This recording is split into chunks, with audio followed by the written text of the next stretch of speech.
know where the treats at. Is this the passing of the torch, right? Is this what this signifies? It comes down to that front office and what they feel is most important. The champ is here. We've touched down from a higher plane. Why you landed here? We always look forward to that week because it was always intense. You know that we ain't coming back. We got to. The man, the myth, the legend, Dante Hall. My favorite player growing up was Dante Hall. I love you guys in the show, but Dante was my guy. Get to dashing because you done on the warfare. Chief Concerns is presented by BetOnline and Olipop. Marcus Dash here from Chief Concerns, and ladies and gentlemen, it is that time of the year. It's football season, and you know what that means? It means it's time to get in on BetOnline. BetOnline is the world's most trusted betting platform and your number one source for everything football. BetOnline has every stat, every matchup, and even live odds and spreads to bet on during the games. Think you know your stuff? Get in on our $200,000 mega contest and pick 5 games against the spread every week for your chance at weekly prizes and a share of $200,000. When the game's over, head on over to our online casino and get in on a game of blackjack or poker or unwind with one of our 150 slot games. Head to the website today and get in on the action. Bet online. The game starts here. Come on, baby. Go. Yes. That's a first down. This football season, I'll be putting down normal sodas like Coca-Cola for Olipop. Olipop offers a healthier alternative with its low sugar content and natural ingredients. Olipop is more than just a drink. It's a wellness companion that supports your digestive health. Packed with prebiotics, this fizzy elixir helps promote good bacteria in your gut, leading to improved digestion and overall well-being. So go ahead, click the link in the description and use promo code SODALOVE and get your can of Olipop so you can enjoy the game guilt-free. Go Chiefs. Use the promo code SODALOVE for 15% off now. Hey guys, welcome back to another episode of Chief Concerns. It's your post-game show. I'm Marcus Dash here with legendary Chiefs tight end Jason Dunn in the middle right there, and my brother Teja Dash. So guys, we escaped Carolina with a 30-27 victory over the Carolina Panthers, and a lot of us thought it would be one of our first big blowouts of the year. And no, of course, just like the Chiefs, we have to make every game interesting, and this is another interesting game for our guys. But nonetheless, a win is a win, and we'll take any kind of win we can get in the NFL any given Sunday. And I'm sure if you're a Carolina Panthers fan, you know, he's talking about moral victories.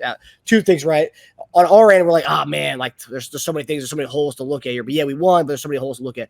On the other end, Carolina, those fans are happy as heck right now, saying, man, we might have some with Bryce Young. Just seeing the thing from two perspectives. They're happy about the loss, the way it looked. And there's going to be a lot of things we're going to highlight here that, we aren't so happy about. But nonetheless, a win is a win. But gentlemen, what were your overall takeaways? We'll get into more specifics, but what were your overall takeaways of this 30-27 victory? Well, I mean, shoot, real quick. We know we're going to get everybody's best. Everybody's Super Bowl.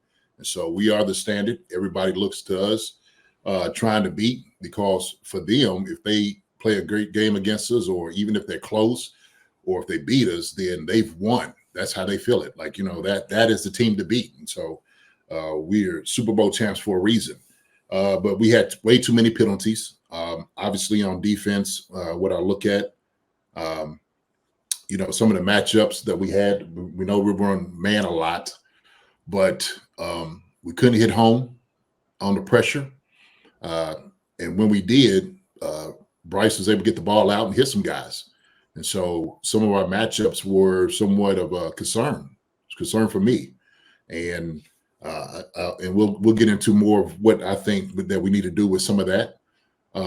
But also too, we knew we just kind of let them keep hanging around. Now they did a great job just keeping them to field goals, and that's exactly what you want to be able to do. And so the defense did well with that. But that coming out in that second half, that drive for that touchdown showed that they were serious. These jokers was not going to let anything go, and they were absolutely fit on beating us. And so when they came in, they made adjustments, the thing they needed to do, what they said they had to do to try to win this game. Offensively, I think we look good. I think we look sharp, ball out the hand pretty fast, and the times that we didn't, it looked like the same issues that we had. Some of it was just a protection.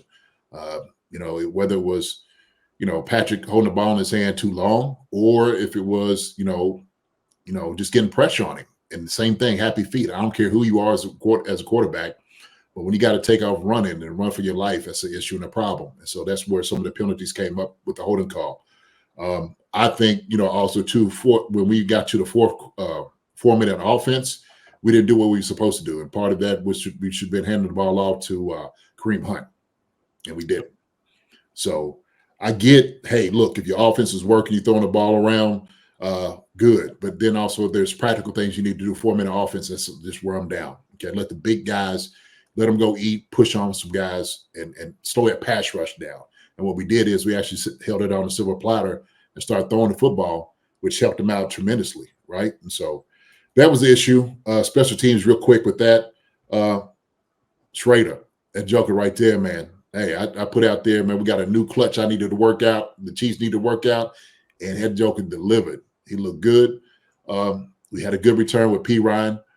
Other than that, man, it kind of is what it is. I think we did a little bit better in regard as far as special teams wise, but Schrader looked good, man. I'm glad to have him out here on the team with us. So I think our defense, another shaky week. Obviously, we'll get into more specifics later on, but defensively shaky week. I'm concerned on not generating pass rush without blitzing. Offensively, I think my main complaint. So overall, I think penalties for offense and defense. That goes across the board. But protection and not running the ball enough was big for me too. And generally, our offense just really slowed down in the second half. Didn't like the half-to-half comparison. Yeah, penalties are huge. I mean, and if anyone who thinks that the NFL is out to get us or is out to save us, just go look at some of these last 3 games, and we're getting penalized in every play. Not to say that they're not valid, but we don't get the calls everyone thinks we get. We get called on. We don't get the calls as much as people think, is the popular Twitter narrative out there with the Mahomes kissing referees and whatnot. First time all year, back to back, at least 6 penalties 2 weeks in a row. We had 6 and 10. 6 and 10. Last week, 6, 10 this week? Yeah. 2 horrible sequences. That red zone sequence, the beginning of the game was horrible, and that last sequence that we had at midfield was dreadful, or one of the last ones we had. Yeah. So the one thing you mentioned, you guys both mentioned the kind of the pressure. So just looking at the last 4 weeks, 15 sacks on Patrick Mahomes. Last 4 weeks, 5 today. And the stat that's really stands out: Carolina was 31st in pressure rate and 31st in sack percentage, and they had 5 sacks on us today. Jeez. Obviously, we signed DJ Humphries a couple days ago. Left tackle, former Pro Bowler, former first round pick for the Cardinals. Brought him in, pretty decently sized contract for already week 12 of the year. I don't know, JD, you could probably talk more about this. I mean, how much is he going to help the overall issues that we're having on the O-line, the pressure rate that we're getting? I mean, obviously, yes, it can help, but how much is it going to help? Well, I think it really boils down to if he's really in shape. And so when you have ACL tear coming back from that, you really got to work a guy out to really know exactly what he can do. And if he's still, a little gimpy off of that, man, it could hurt you more than help you.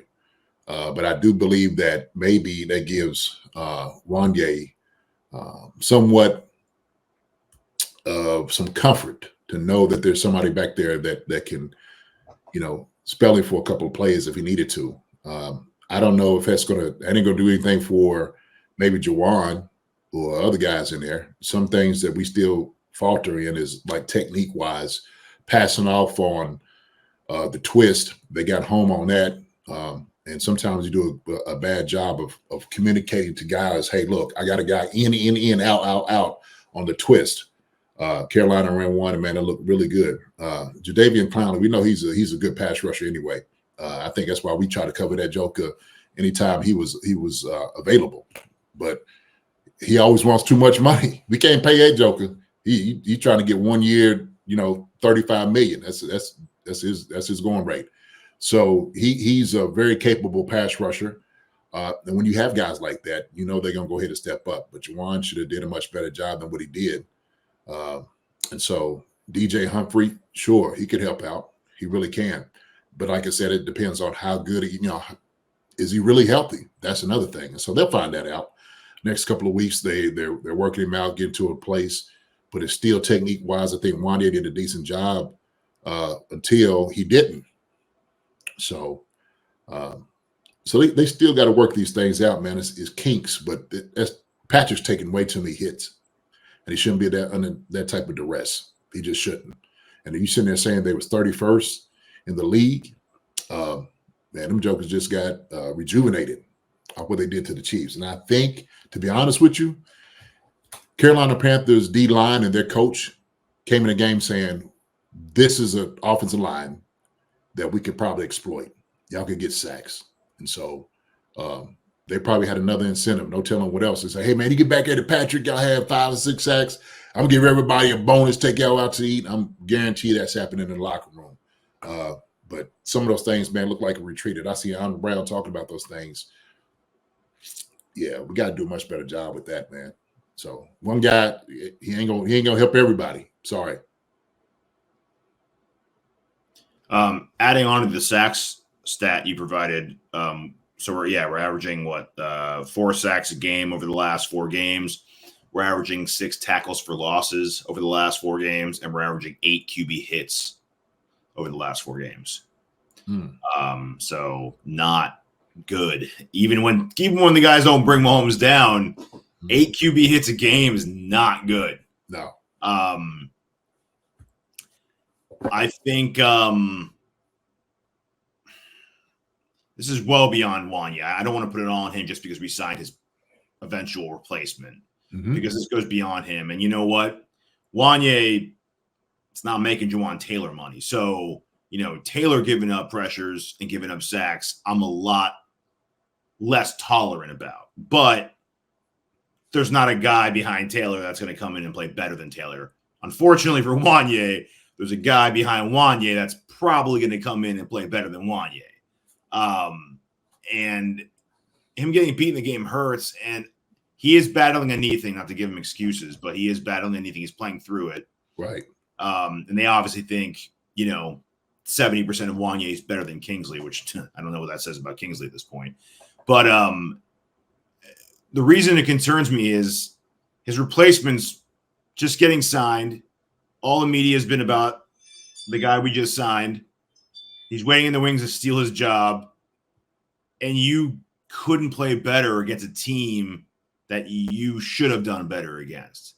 So it's like it shows me, like, when you think you need to play your best, which is right now, you didn't. And that's scary, because you're not going to play your best right now. And then you have the Raiders and Chargers coming up pretty soon, which that pass rush is only going to get worse than today. That's just that worries me a lot. And if a guy about to steal your job doesn't make you play better, then I don't know how much better you can actually play, right? So, I think we talked about this on Friday, Marcus. We guessed when Humphreys would become a starter. I think I said I think by the Charger game, I think he'd play. I still like that. I don't think Wanya played bad enough to get benched, and Humphreys is probably not up to speed and probably has to get in football shape first. But I think by the Charger game, he'll probably be our starter there. I've seen some people online speculate as maybe December 8th could be his first start, not this Black Friday game the following week. That's the Charger game, right? I believe so, yeah. It is, yeah, Chargers. I'll be out there for that one. There you go. See? Yeah. Yeah. But like I said, all that's based off of if he's healthy. That's really what it boils down to. And like I said, man, ACL is ACL. And so you never know what a guy is going to, what he's going to look like until you actually get out there in the fire. And so that's fair. Yeah, seriously, I mean, shoot, we're talking about legit pass rushers, some of the best with the Chargers and the Raiders. And so Humphreys, who had some issues, I guess, when he was hurt, but even then it was talking about there were some things that he was struggling with. We just had to see. We just had to see. But it does give a legit guy that is in that position. Even if if he starts Wanye, if he starts, he's a legit guy, and we know he's been able to do it. Actually, I saw the show. Somebody was talking about his arm length and stuff like that, and I was just when the dude was saying it, I was making a point. Then Teja said it. Said, "Man, this guy's not a rookie, man. He's we're evaluating him. Yeah. Like, The measurement stuff's only good when we don't know how he's going to be in the NFL. When you know he's going to be in the NFL, who gives a damn about any of that stuff anymore? That stuff's gone. It's in the past. Yeah, Sucker had raptor arms. It don't matter. Sucker, he was a pro for a reason. Yeah. So yeah, get the job done. And I think the reason they was able to get him is because they believe he could get the job done. Like I said, it's all about that knee. It really is. And I know Alder Brown was sitting there saying that the Chiefs never tried to sign him. We kicked their tires on him. We had to see what Kleiner was going to do. He was just too much money for us. And so they didn't really talk about guys that they know was like, oh man, he's asking too much. But immediately, I guarantee we made a phone call to his agent to see if Kleiner would come here and try to win the championship. Why not? The Clowney out, he knows his worth, and he's going to push for it. He's going to get that money, So he's a bag chaser. Okay, he's going to chase that bag. Did Clowney ever get that monster second contract, or was he on like one? Has he been like 1 year short-term deals ever since his rookie deal let up? I know he gotten hurt, but I'm something telling me he might have got a monster contract, but I don't know if he didn't play through it. No way, right? No, okay. No. So maybe that's why he's like, I never got that monster CJ deal. Okay, so I'm collecting until otherwise. Yeah. When all the deals are about equal, then I'll choose going to a contender. But if someone's paying me 2-3 more a year, I'm there. He's there. Yeah, I ain't mad at it. NFL careers are short, right? I don't blame him for it. That's his priority. That is Joe's priority. Yeah, it doesn't look like he ever got like a big deal. Like he had his. No, I don't think he ever got it. They picked up his 5th-year option, and then franchise tagged. Then he went to traded to the Seattle Seahawks, and then Titans for a 1-year deal, $12 million. Then signed with the Browns twice, Ravens 1 year. Panthers. Panthers a 2-year deal. 2 years, $20 million. Still though, he never got that monster. No. Yeah. The franchise tag was probably a good chunk. Yeah, that's why you're probably figuring like, oh, well, shoot, And I know that obviously the left tackle spot huge. Obviously the blind side. That's how we're always going to talk about that until we find that guy, right? But Jawaan Taylor. Obviously, just like looking at his last 3 weeks, 11 pressures, 5 hurries, 4 sacks, 4 penalties in the last 3 weeks. What are you seeing from the right side, JD? You know what? It's all about getting his hands on guys, and that's part of the problem is because his hands are late, and so like Clowney today got a nice bend. Last week it was pretty much kind of the same thing. And if you stiff leg and your hands are late, they're going to see it. And so Jawaan does not disengage. He doesn't get off on guys at certain times. He'll tug. He doesn't know where Patrick is when he takes off running. But at the very last, you'll see him. He'll kind of tug. He'll hold. He'll do it. And he'll get a guy right up in here. And he knows they're watching him more than anything else. Like I said, if I'm an opposing coach, watch 74. He's holding every single play. I'm telling that to the ref. I'm telling it to the ref. So they're going to have eyes on him every single pass rush to see what he's going to do. But that's way too many, man. That's way too many. And your hands got to be stout. Your hands have got to be stout. A lot of that is strength and it's punch and it's timing. A lot of it is timing. So whether it is he's not getting out of the stance fast enough, but when he does, he's got to get those hands worked back to inside, and he's not refitting his hands like he should. So that's what I see as far with him. Has Juwan been more of a disappointment than obviously the left side? We talk about it, right? The Wanye, the Kingsley. Has Juwan been more of a disappointment because he's not a rookie, because he's not in the second year, and because the price tag he's getting paid? I mean, is that more? Would you say he's been way more of a disappointment than anything we've seen from the left side? Well, you expect more. You do. You expect more of that. So, and he has highs and lows. Sometimes he plays really well. Sometimes he plays really well when I watch him on field. And then there's times that he had just moments where series, it's like, dude, what are you doing? Like, you're playing like you're a rookie. You're playing like you're not the $22 billion guy. And that's concerning. Shoot, I seen that. I'm not even going to just say with him. Sometimes I see, Tooney do that. Tooney hasn't been the greatest this past year. I'm just be honest. And maybe it could have been from, we had the tech, pec tear, still, kind of what, dealing with that, because he could have lost a little strength there, as somebody who's had that before. That could be some of the issue, maybe not, but I just, certain things I see that our guys may not be as crisp as they need to be, okay? And they know it. I'm not telling them something, or I'm not making any type of statement that they don't see themselves, right? People get mad at me saying it, but I'm just evaluating as a guy that's played and somebody who's coached. And so those guys could be truthful with themselves, like, yeah, I need to do a much better job. Sorry, that's the reality of it. It is. It's not saying anything disparagingly. It's just true. They just need to play better. It's funny you say that PFF. I think I read an article about a couple of days ago that PFF is saying that Joe Tooney's having his best season of his career this year. That's what it's always funny what coaches and players say versus what the PFF and then the nerdy analytics guys say. But yeah, the quote was PFF says Joe Tooney's having his best season ever. Quote: Tooney has yet to allow a sack or a quarterback hit this season and has allowed a pressure on just 1.7% of pass plays, the best rate of his career. So did they not evaluate his run blocking, kicking out, double teams, coming off to the linebacker? Is just only pass rush? I think it was only pass rush they were looking at. Okay. And then I had to look at as far as the basis on how they make their measurement on it. So, they can see if a guy's staying in front of him, pressures and stuff like that. I'm just saying from what my eyes see, from what I've seen Tooney, how he's played before, I would disagree with that. I would disagree with that. Creed as well. I think Creed's also had hasn't been on top of his game at all this year either. So I mean, yes, we focus on the tackles, but it's five guys in that front there. Mm-hmm.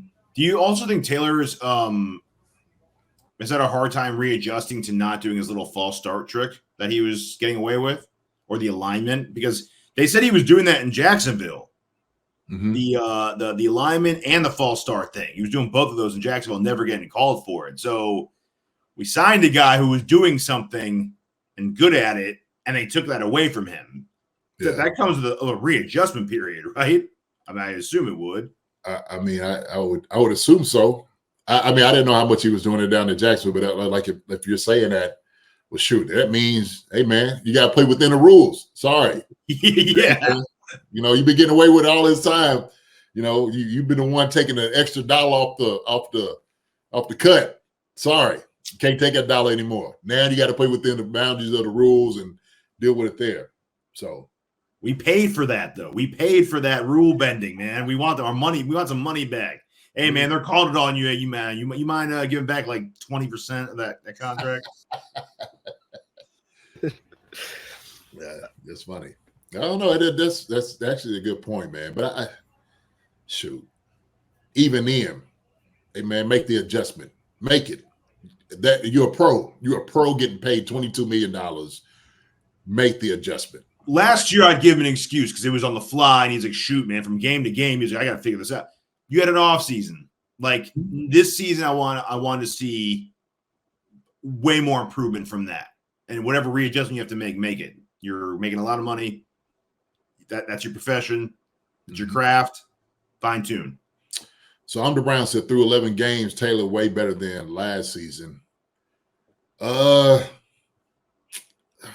don't know. And I don't look. I'm not the numbers as far as like I don't know what the numbers are under Brown.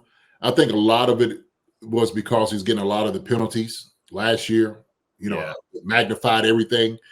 This year, because he's not lining up all sides, a false start, he's not in the backfield. Doesn't seem like he's getting, but he's still getting a lot of penalties this year that he shouldn't be. He's giving up a lot of pressures that he shouldn't be. And maybe I'm just looking at, like I said, little pockets that are like really, really bad for him. But like I said, this year, at times he plays really well. I think at the very first of this year, he was doing a hell of a job, blocking. He was. So, let's go to the defensive side. So looking at the last 4 games, third down wise has been the big thing, which it's been kind of glaring to me over the last 4 games. Teams are 26 of 52 the last 4 games on third down, so about a 50% success rate on third downs against us. 26 of 52 the last 4 games. Just looking at this game specifically, second highest point total we've allowed this season to the Bills game last week. So we allowed 30 last week. We allowed 27 to the Carolina Panthers. And the Carolina Panthers are no world beaters by any means. This is the second highest point total that the Carolina Panthers have scored this year. They had 36 in the week 3, I believe, against the Raiders, and then 27 points this week. So their second highest total of the year. And Bryce Young's second highest yardage, passing yardage total in his career. So the last 2 years. When you're going against a team like this, you'd think you would just dominate. But the fact that they scored 27 points, they scored a 2-point conversion to tie the game up with, a minute and a half left in the game. Just very scary from that point of view. Bryce Young, he was a first-round pick. He was supposed to be looking like this. He looked like baby Drew Brees today. That's what he looked like back there. Just what were your takeaways from the defense today, allowing us to kind of get carved up by Bryce Young today? I think Bryce Young played a good game today. And I think actually when Andy Dalton coming in and kind of giving him somewhat of a break so he could kind of see from the sideline helped him tremendously. That young man was under pressure as soon as he got in. Especially where you're getting picked up in the draft. With a team that's like the Carolina Panthers, you're asking a whole lot from a young man. And so I think he needed that perspective just to sit back and actually just watch, right, and digest things. And you see the fruits of it. You really do. I think he did a good job as far as seeing the field, getting the ball to the receivers. Thielen came in, helped him out. That's another guy that's going to help him out. We talked about Thielen trying to get him in Kansas City, but I could hear his knees creaking all the way from over at Carolina trying to get on the plane. I like Thielen, man. I'm a Thielen guy anyway. I do like him. But I think because we just wouldn't generate any type of pass rush from the 4, okay, we need to do a much better job. We have to. And, we running blitzes and we're coming from depth on the blitzes, we got to time out up better. And I think that's part of the problem, too, is when we're blitzing from depth, we got to be closer to the line of scrimmage. We have to be. That would help out as far as with the pressure-wise. And another thing, so I'm going to go ahead and just say this. We don't really have a true nickel guy. And that's a huge problem. That's a huge problem. Because what I've seen today is they decided to run man with our safety or Chamari Commerce on the slot guy. Yeah. They were eating our lunch. Even McDuffie, DJ Moore was getting some catches on him. They got some receivers. They do. They got some legit guys. But we need us a legit nickel guy. And I'm gonna say this.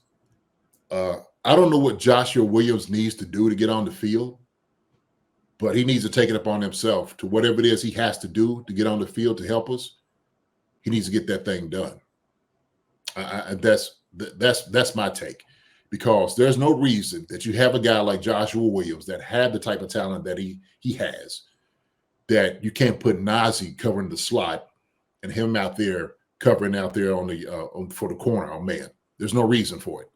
And if not, this is going to be an issue that we're going to see all the time, whether Reed or whether it's Chamari Commerce trying to cover our guys, because they're not true nickel guys. I'm sorry, they're not. They're safeties. Najee is a little better safety that's transferred into being a corner.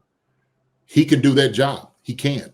So that hurts, and teams know it. That's why they say Spags is a little, he was a little concerned. Yeah, the matchup is going to be a little tough. So I think the key man is Joshua Williams. He's going to have to get on the field some way, somehow. This kind of tells me that he's in the doghouse for some reason. Seriously. I don't know what it is. It's just my take on it. That's my opinion. But I do believe that there's something going on there and that he's not getting that playing time. And we sorely need him. We sorely need that talent out there on the field. First, Bryce Young. You always hear horror stories about guys sitting out for a little while. It's going to mess with them and kill their confidence, and you can't just bring them back and do all this stuff. Maybe just a new time because it really helped him. I think it really, really helped him.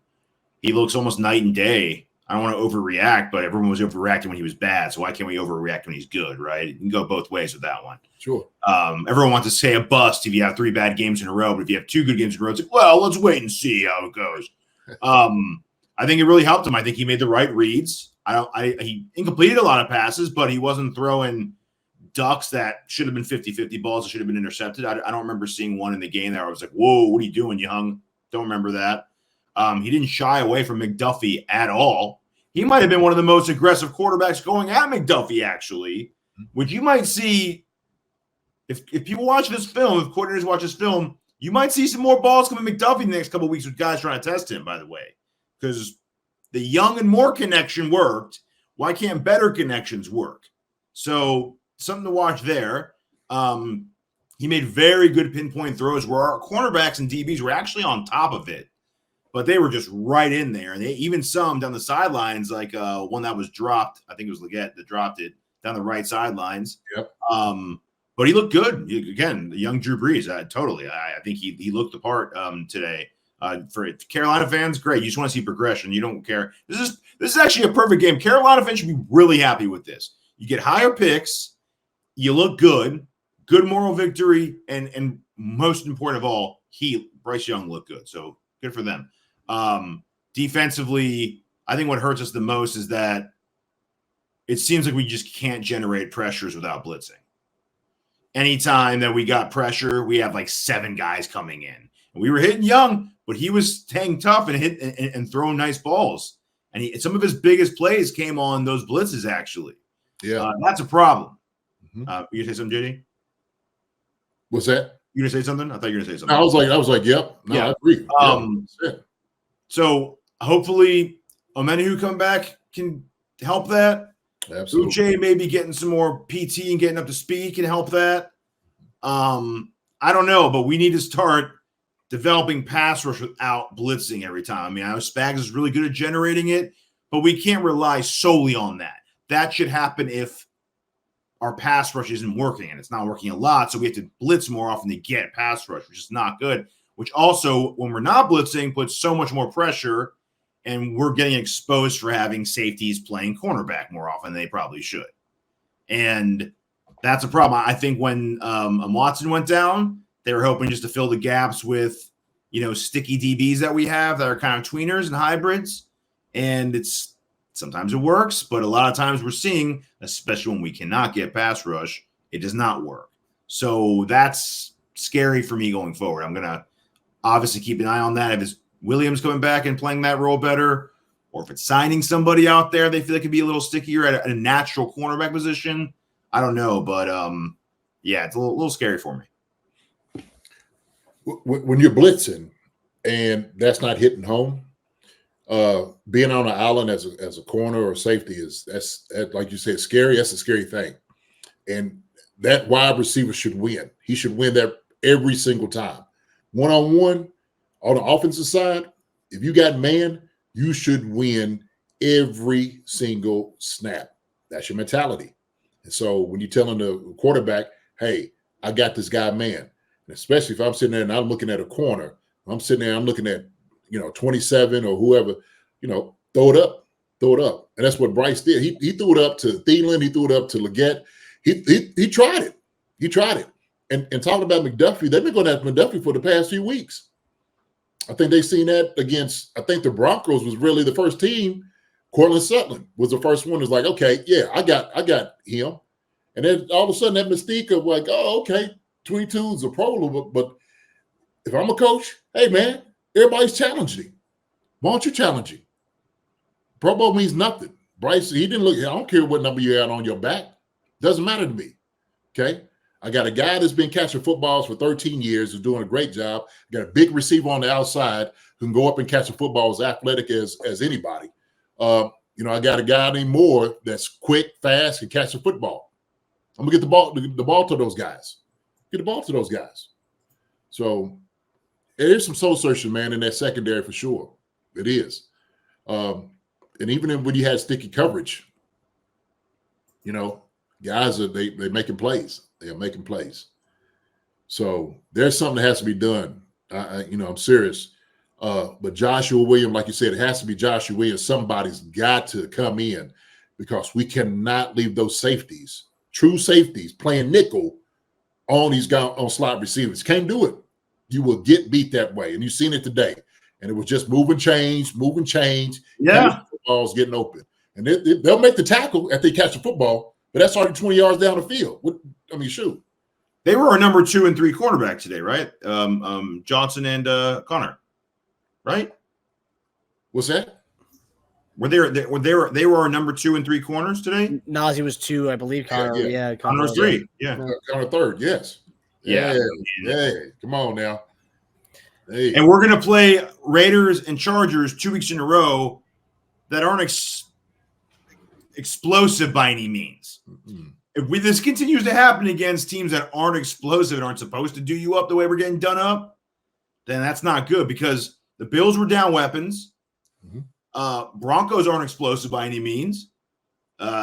Carolina hasn't been explosive. So we're talking about 4 or 5 weeks in a row of being taken a school by, non-explosive offenses. Not good. Yeah. I think I remember Ladd having a decent day against Connor the last time. And so they seen that matchup. And I'm telling you, every team, it's copycat league. Hey, this guy right here, we could go after him, circle his guy up. We're going to go after him today. So and we're going to choose another one. We're going to choose another one. And the Pro Bowler they got over here, we're going to try him too. So curious what you think about this, JD. So since we're talking about the Nazi Johnson and Joshua Williams situation, so Nate Taylor of The Athletic, who's like a Chiefs insider, he was asked a question during the game from a fan saying, when will Spags give Williams snaps over Johnson? Nate Taylor's response, and he's very tapped into the organization, but his response was, the coaching staff is prioritizing giving Nazi as much experience as possible ahead of January. What does that mean to you? that sound like a politician answer. Is what it sounds like. It sounds just like it. Yeah, we're going to get him as much experience as possible. They don't tell everything that's going on. There's a reason. So, sure, get him much experience. And I agree with that. Yeah, getting Nas the experience that he needs, because when the push comes to shove, he needs that experience. It's going to help him out tremendously. It's going to help out the team tremendously, because he's still building up to be that corner. He is. He's still building up to be that corner. And he's gotten better. Nas has gotten better at being that corner, right? But Joshua Williams, that's what that sucker does. That's the reason we bought him from, from where was he at? Where'd he come from? Fayetteville? Fayetteville State, yeah. Come on, man. He Fayetteville. Come on, Fayetteville. Dad, God. Come on. We got a comment here from L. James 65. I love how we win, but we always sound like we lost. We just know how to win. We don't play to cover spreads. Right, but when you're giving up 27 points to the Carolina Panthers, there's things to be discussed. And we're discussing these things and stuff that's going on in these games. We're not taking blinders to it. Yes, we're happy we won, but we're discussing the things that need to be talked about. Yeah. L. James 65, I tell you what, I agree with you. And I'm not one of those where the sky's falling. I've said that before. And I was just like, look, I don't like when people kind of pile on and you get on Twitter, man, you see all the, oh my gosh, like the craziness. I think we have somewhat of a balanced take on things. We're not excoriating guys for anything, but we are just bringing up some of the glaring parts that needs to be dealt with. Saying guys need to play better in certain situations. It would be the same if I wasn't playing well. Somebody's going to tell me the same thing.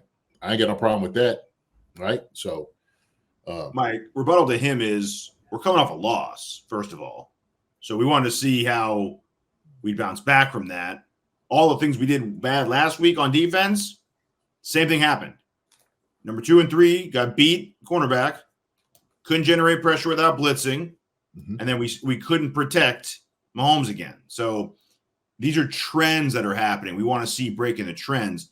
The moment they do, I'll be happy, and we'll all be happy to say that they did improve at blank. We did get better at blank. We were the first ones to say when the red zone offense started looking much better. We'll give flowers to people to give flowers to, but we're also going to, take them away when they're not playing well too, so. Yeah, exactly. Yeah, hey, like you said, a win is a win. Got to win. But there's still things you need to work on. I don't think we say anything different than maybe Andy Reid and those guys are going to say. Patrick said at the end of the game, like, man, we got to stop the penalties. We got to do a much better job getting into the end zone. And so he's just saying, same thing. I think we're kind of, echoing part of the things they're doing. So. Yeah, they don't toot their own horn in press conferences after the game and talk about how good they did when they just squeezed out a victory against the Carolina Panthers and coming off a loss. This is supposed to be a get-right game. That's what Mike Brand just said. Mike Brand said this was the get-right game. It ain't look right. No, it didn't. Brendan, I got to say, said this on Friday, I did not think this was going to be a blowout by any means. I thought it was going to be another one of those games, which is most of our season this year, where we say much closer than we wanted it to be. This was way too close to what I wanted it to be. Yeah. What was it? 20-6 at one time. And so when they, like I said, we came back, they started marching down when they came out of the locker room. We knew that they were serious. And then, look, we know, like I said before, we're going to get everybody's best punches. We know that. And so as far as bounce back game, this is still the NFL. The guys on the other side still get paid. And so we can sit there and say, oh, well, shoot, we're going to go ahead and hang up 50. I think Eli Beamer was talking about hang up 50 on these guys. Well, the Panthers didn't get that memo. They weren't going to let that happen. You ain't just going to walk in their house and just lay down for them. Why? You have a chance to play the Super Bowl champs, okay? Be on a national spot, TV, for all your family, girlfriend, and everybody to see you, okay? Your first grade teacher. You want to do well for Miss Robinson. You do. Hey, Miss Robinson, hey, this is for you. This is for the extra cookies in class. Thank you. So, L. James brings up points that we should celebrate some stuff. And then we want to talk about the kind of the concerns, the glaring things. But let's go to the next topic here. Let's give some flowers. Let's give some flowers to Noah Gray. Noah Gray, who everyone on Twitter and Chiefs Kingdom is already trying to say, four touchdowns in 2 games for the guy. 4 touchdowns in 2 games for this guy. And everyone on Twitter is already starting to say that everyone's saying that there's the elephant in the room. And I'm curious what you have to say, JD, to this one. A lot of people are saying, I think Carrington Harris and a lot of the talking heads in Kansas City are saying it's time we have that conversation that Noah Gray is the tight end 1 in that Kansas City. What?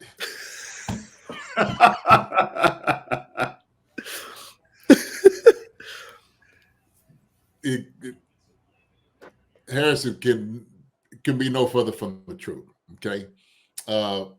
Noah is one hell of a talented tight end. He does a hell of a job. Looks incredible. He's not tight end 1. He's just not at this moment, and not until Travis Kelce leaves. But Noah does a great job catching the football, blocking, doing all the great things, man. But I love, and I wondered, like, man, how come I didn't pick up Noah Gray? It's like he got 4 touchdowns the last 2 weeks. It's incredible. But you know what? Probably because tight end 1 is getting a whole lot of love over there, right?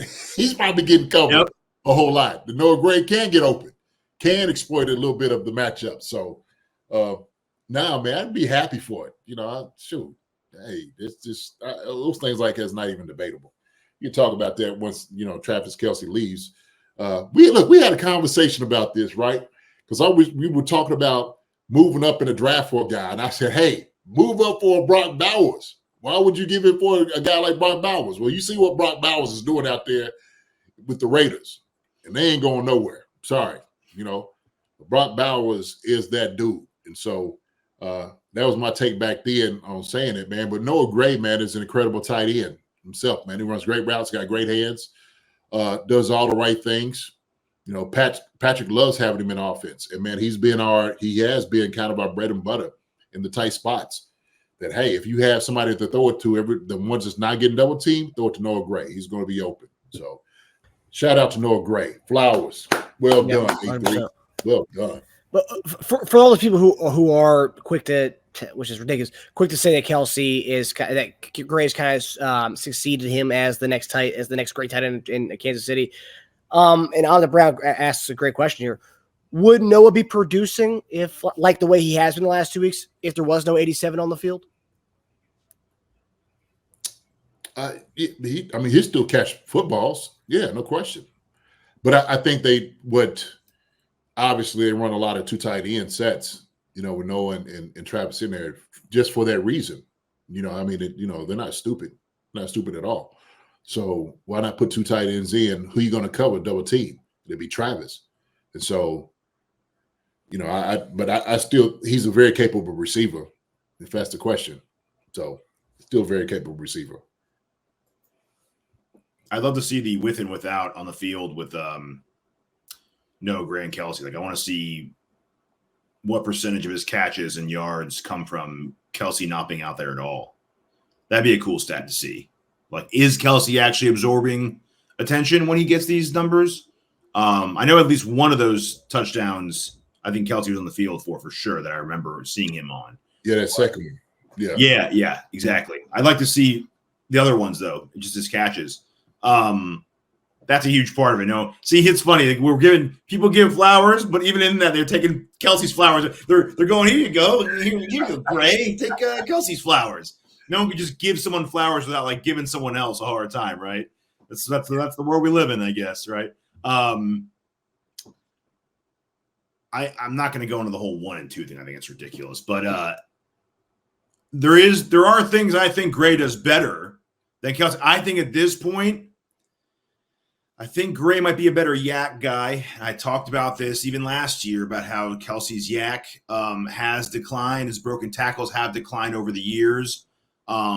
He's not as quick. He's not as fast. I'm not saying he's not good at it at all anymore, but that's one thing I think the kind of routes. I think that quick screen that Juju got caught holding on, I think Gray might have been a better target for that one, honestly. I think Gray might have gotten more yak on that one. I think he's a little faster on those because Kelsey's big, but he's not really breaking tackles anymore. He's just not doing it as much. Yeah.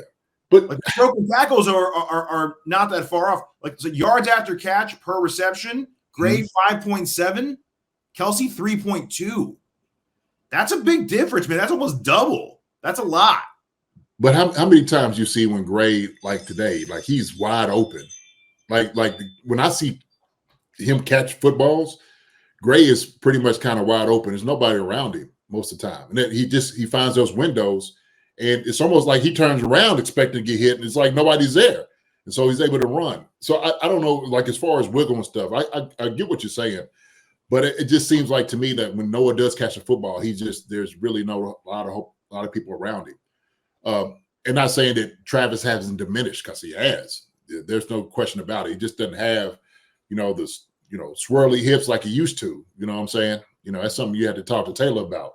But I just, as far as that on the football field, man, he's going to have 2 or 3 different people around him, right? He's just going to attract more guys. So I think it's good enough to get open, though, which I'm okay with.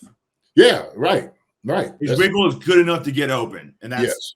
That when that diminishes, then we're going to see a major decline with Kelsey. But until that goes away, he's a weapon on the field, and he's just going to catch a ton of balls. Is he going to get a lot of yak as he starts declining?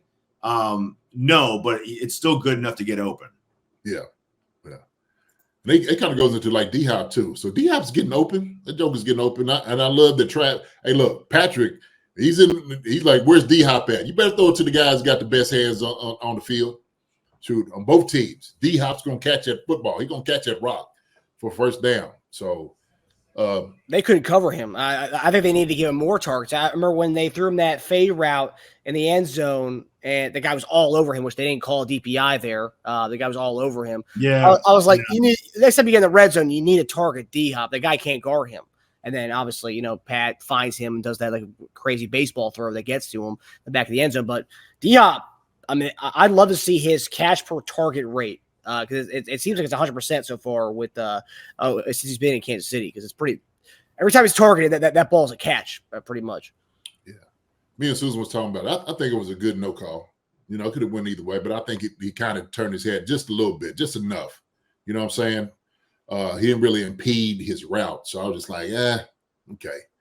It would have been ticky-tack at least for me, but for sure, you get down there in the red zone, you should be looking for D-Hop. I mean, he is getting open, and the thing is, he's talked about not having that explosion like he used to. He didn't have it, but he has just the quickness and the intelligence to like you said, they just can't cover it. They just can't. And I love how the DBs always try to talk smack to D-Hop. D-Hop just looks at him. He's like, you ain't stopped me yet. What are you talking for? So small sample size, but Hopkins, since he's been in Kansas City, 0 drops, 138 passer rating when throwing the ball, 21 targets, 17 receptions. Oh, Lord. Yards after catch per reception, best since 2021. So that's pretty good too. Because that was looking pretty rough with the Titans. And then that's pretty good. Yeah, that's pretty much it for him as far as like the positives. 17 to 21 is pretty damn good. I mean, there are poor, JD, just by the eyeball test of seeing them out there. They're poor. The chemistry is there, man. I mean, Mahomes is throwing balls in the dirt that he knows D-Hop's going to be able to go get those things where only he can get them. I think so far it's been seamless. Obviously, he's coming in the middle of the season. So, I wish and I hope, this is obviously a long-term outlook, I hope we could be able to bring him back in the offseason, give him a full offseason with us, and see what he can do in an offense when you have Rashee Rice, when you have another year Xavier Worthy. I'd like to see how that looks if he does stick around, because so far in the small sample size, it looks seamless. Yeah, I mean, and he's open so much more than Patrick throws the ball to him. I see him; he's open. D-Hop's open, and he doesn't seem like he's not a selfish guy. He's not a selfish guy at all. He's just out there doing his job, man. But he's doing it well. And I would like to see. And we don't. Shoot, who's to say with him? Does he stop after this year? If he gets one, right? That's the question. So a lot of questions after the offseason, man. A lot of questions. That wasn't even counting this game, by the way. So really, he's 22 of 27, even better. Catches the targets. That's nuts. Yeah. So I mean, he looks good, and if he can extend his career a bit and kind of go the Kelsey way, look, man, we're gonna have a lot of talent next year. So we won't have to play him but 50% of games. Yeah. You can kind of load manage him until the playoffs. Yeah, totally. Another guy I want to give flowers to offensively, Xavier Worthy. And I'm seeing in the chat, someone mentioned Xavier Worthy today. I got to say, JD, it's probably for the first time we actually utilized him, just getting the ball to him, not just on these gimmick plays or like 9 balls. We actually threw hitches to him, threw out routes to him, one of which that out route, or it looked like it was a little whip route, but that whip route probably wouldn't have gotten there had it not gotten tipped at the line, which is kind of crazy. That ball got tipped and it changed the trajectory of it and actually got the ball to him. But I love the way they actually utilized him and not in just a more of a traditional receiver way, not just a gimmick fast, twitchy guy. They actually utilized him as a receiver today. What did you make of the way Xavier Worthy was used today and just getting him the ball traditionally? I mean, Joe had 4 receptions for 46 yards. I liked it. I liked it. He ran, and they were saying he is a complete route runner. He can run any route. He really can. But I think this is kind of something you see tales to come, really. And I like how we used him last week, this week, get him involved. He's just adding on. Did you see the comparison they made between him and Rashid Rice? Yeah. 4 touchdowns. He's not too far off from what Rashid was. And Rashid was really our only guy last year. Now we got D-Hop, Juju, and everybody else to kind of, get the football. So I like his progression or his progress because, you can tell D-Hop and those guys been talking to him. He's got veterans around him that can help out his game tremendously. But yeah, man, I think Xavier Worthy, man, is going to be a really good, solid receiver for us from years to come. I really do. So he's going to help us out a lot when we get to the playoffs too. Yeah. 2 games in a row, 4 for 46, 4 for 61. Much better. You can see that route tree opening up a bit. Yep. They're not only targeting him on deep balls anymore, which they did it so much in the beginning. And I think cornerbacks are already just starting to backpedal and take off, going deep, thinking he's just going deep. So he's getting a nice cushion and he's using it to his advantage. And kudos to the staff for starting to open it up a little more too.